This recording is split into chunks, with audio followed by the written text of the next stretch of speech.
चलेगी, गाड़ी चलेगी, गोली चलेगा, गाड़ी चलेगा। क्या नाम हो सर आपका? मेरा नाम कुमार जितेंद्र हुआ। जी, ये आज ये लोग कल से अनिश्चितकाल हड़ताल पर चले गए हैं, इसका क्या कारण है और क्या कहना चाहेंगे आप? देखिए सर, आप भी सोचिए कि 3 महीने से इनका वेतन नहीं दिया जा रहा है। एनजीओ के माध्यम से होता मनमानी वेतन दिया जाता है। जैसे अगर आप काम कर रहे हैं, जैसे इक्वल काम टू इक्वल पैसा होना चाहिए, समान काम का समान वेतन। तो इसमें क्या हो रहा है, जो कमा रहे हैं, जो निगम कर्मी जो पूर्णतः जो है वो 11,000 रुपया मिल रहा है, किसी को 12,000 मिल रहा है। इनको क्या होता है, सिग्नेचर कराया जाता है एनजीओ की तरफ से 11,000 रुपये, 10,000 रुपये, और वेतन दिया जाता है इनको 4,000, 5,000, 7,000। बाकी पैसा एनजीओ के जो है मालिक है उनके जेब में जा रहा है, और ये बड़ा भ्रष्टाचार है। इस पे कई दफा हम लोगों ने धरना दिया। आप सोचिए कि दिवाली के समय, दशहरा के समय इनका पैसा नहीं मिल रहा था। हम लोगों ने आंदोलन किया, हड़ताल किया, तब जाके ट्रेजरी उस दिन बंद था। ट्रेजरी कहिए नगर निगम साहब ने भी अपने दिशा निर्देश से अपना पावर इस्तेमाल किया और ट्रेजरी खुलवा के इनको पैसा देने का काम किया। मगर सर, ये बार बार अपना काम कर रहे हैं और बार बार अपने पैसे के लिए बार बार आपको आंदोलन करना पड़ रहा हो, तो कहीं ना कहीं ये सिस्टम का खामियां है सर। जी। और कहीं ना कहीं जो पदाधिकारी बैठे हुए हैं, इनकी बातों को गंभीरता से नहीं ले रहे हैं। और यूनियन के हम अध्यक्ष होने के नाते हम तो चाहेंगे कि हमारे कर्मचारियों का, अगर वो काम कर रहे हैं तो उनको समान वेतन मिलना चाहिए, और समय से पहले मिलना चाहिए। समय के बाद क्यों मिल रहा है? आप सोचिए, 30 दिन इन लोग काम करते हैं, 26 दिन का पैसा मिलता है सर। क्योंकि 4 दिन संडे का पैसा इनको काट लिया जाता, बोलता थी नहीं मिलेगा, छुट्टी रहता है आपका। तो सोचिए सर, ये स्थिति है कि सबसे जो पिछले पायदान पे बैठा हुआ सफाई कर्मचारी होता है, नाली साफ करने वाला व्यक्ति होता है, कचरा उठाने वाला व्यक्ति होता है, उसके साथ इस तरह का भेदभाव, ये सिर्फ गया नगर निगम का नहीं, ये पूरे हिंदुस्तान के नगर निगम में यही है। और वो दुहाई क्या देते हैं कि केंद्र सरकार के द्वारा जो लाया गया है ये स्कीम, जिसमें एनजीओ के माध्यम से ही सफाई करवाना है। हम जब ये मांगते हैं तो बोलते थे ऐसा कहीं है सर? अगर आप जिस वार्ड में अगर आपको 50 मजदूर चाहिए तो चाहिए सर।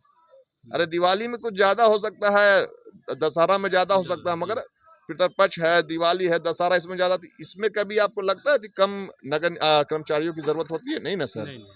मैं ये पूर्णतः जो एनजीओ सिस्टम है ना सर, पूरे हिंदुस्तान में ये एक तरह का धांधली है सर।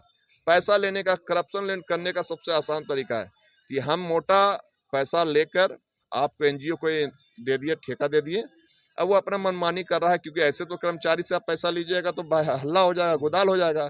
तो ये सरकार, जो एनडीए की सरकार है, वो कहीं ना कहीं करप्शन बढ़ाने के लिए एनजीओ प्रथा लाई है। उसी एनजीओ प्रथा को हम लोग विरोध करते हैं, मगर हमारे एनजीओ जो लोग काम कर रहे हैं उनको समय पे पैसा नहीं मिलता। पीएफ नहीं कटता है सर।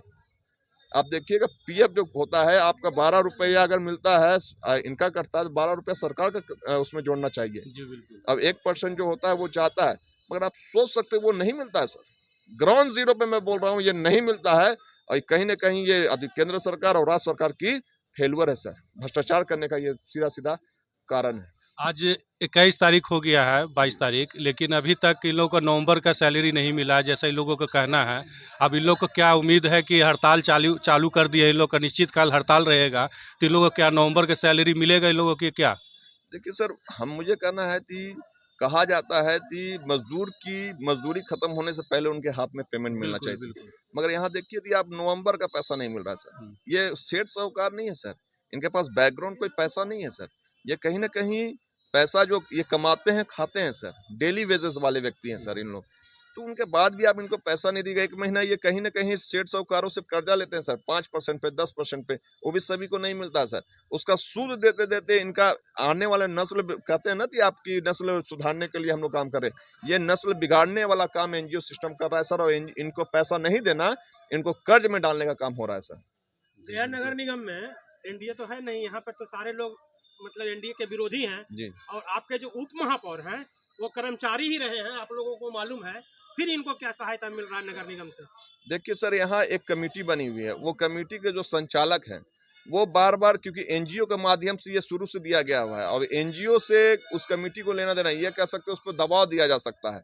मगर एक समझिए सर कि दबाव देने पर भी अगर लोग आदमी आमादा है, तब भी इनको नहीं मिल पा रहा है पैसा।